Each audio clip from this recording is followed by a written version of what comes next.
everyone, Jennifer Jensen here with Sutton Ridge Farm. And Megan Rittmaster with Foundational Journey. Welcome. We're out here on this beautiful spring day in Minnesota.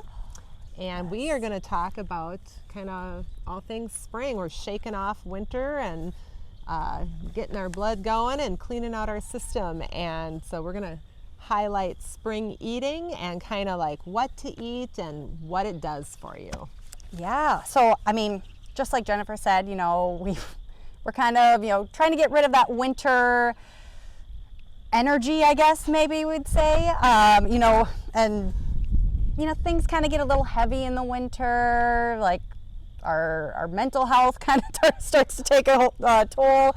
So when we start to see that sign of spring coming, I can feel it in my body. I don't know, can you as well? Oh, I feel it. The animals are running around everywhere. Everyone's happy for spring. Spring fever. Yes. So just like, we have the regrowth with the nature, the animals are becoming more vibrant again, happy, more energized. Our bodies go through that cycle as well. And so spring foods can really help to enhance what our body needs to do during this time. So in, the winter months, our metabolisms change a little bit. You have more of like the heavier foods, whereas in the springtime we get more of those greens and we start to detoxify. So it's a part of our cycle. And so that's important to really maintain that cycle and what our body is built and designed for. So we really want to take advantage of the spring foods that are popping up now for that reason.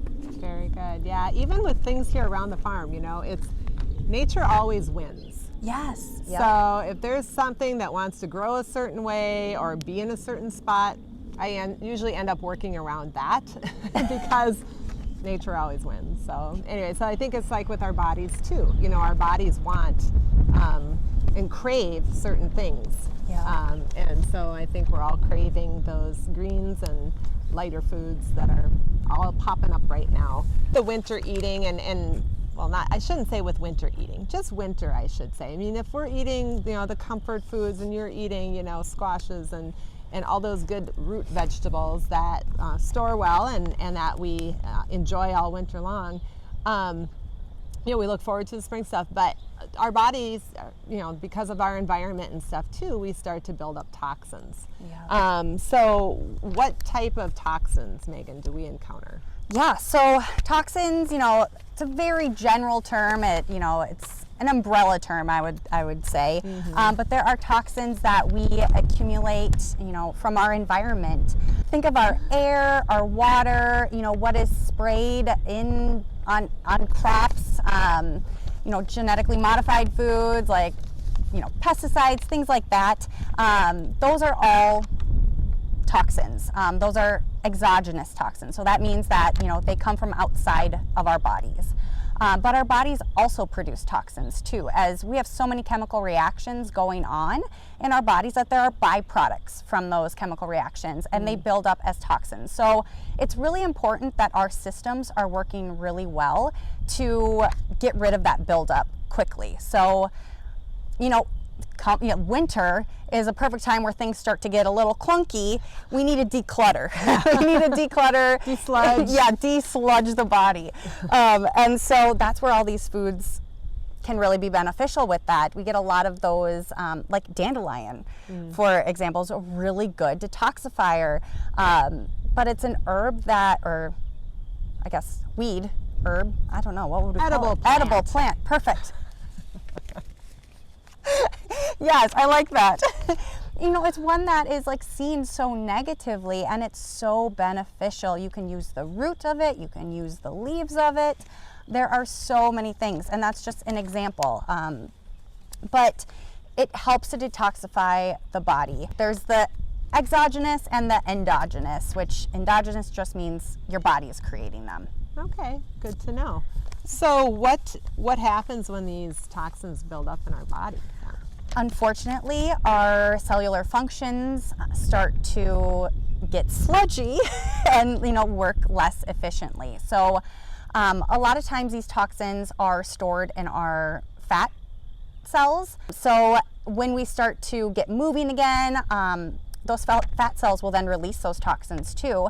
And some people actually can feel worse when that happens too. Yeah, I've experienced that. Yeah. Well. Yeah, when you start to get moving again, and sometimes you get like the headaches, or you don't, maybe your immune system kicks up and you're starting to get more illness, or just you're not feeling yourself. That can be that release of toxins. What we want is for our body to then take those toxins that are in circulation and eliminate them.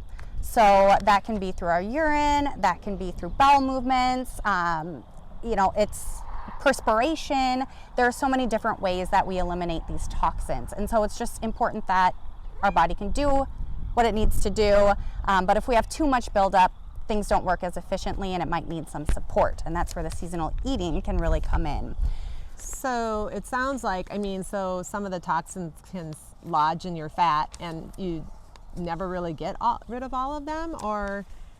Yes, we all, no matter what, we're always going to carry somewhat of a toxic load. Stress in and of itself can create toxins in the body. Your mental, like what you think, also can create toxins in the body. So it's just, it just needs a little bit of more help, I would say. Like there are different things that you can do to really amp up the elimination of toxins, but we can't necessarily just eradicate them completely. Sure, and I think it's a lifestyle bent. Yeah. It's like this stuff didn't build up overnight, so you don't necessarily get rid of it overnight. So Exactly. it's a lifestyle of a way of eating and a way of living. So you hit on it a little bit, but of how we're getting rid of them through the foods that we eat. Yep. Getting in that movement too helps with like that circulation, the sweating. The sweating is really important. Yeah, and it can show up, I forgot to mention, in like brain fog, fatigue, difficulty sleeping or insomnia, indigestion or GI upset, food cravings and weight gain. The list goes on. Skin issues, fibromyalgia, chronic fatigue, chronic immune system depression, bad breath, sinus issues. Like, if you want to learn more, check out my blog because there's a nice list for you there, and you might say, I have that. Yeah. If you've got any one of those, go to foundationaljourney.com, and Megan's got her blog there, and a lot of, too much for this video, but you'll get the deets there. So, yes. All right. So there is a detoxification process. Just maybe a quick highlight of what does that just like happen all at once, or what's the process? It's pretty quickly with the systematic process that occurs. We have a detoxification system. It's a 3-phase process that occurs. You have a phase 1 that's called bioactivation, phase 2 conjugation, and phase 3 transport. And it goes pretty quickly. So it's this integrated system. It converts, fat soluble toxins to water soluble. Because when they turn to water soluble, your body's able to get rid of it through, the urine, through sweating, all of that. It's easier to get out. And we can do it, through our kidneys and our liver routes. And so the first 2 phases also involve metabolizing enzymes, while the 3rd phase involves like transporting things. Okay. Your liver, GI tract, lungs, and kidneys are where all your toxin metabolizing enzymes are.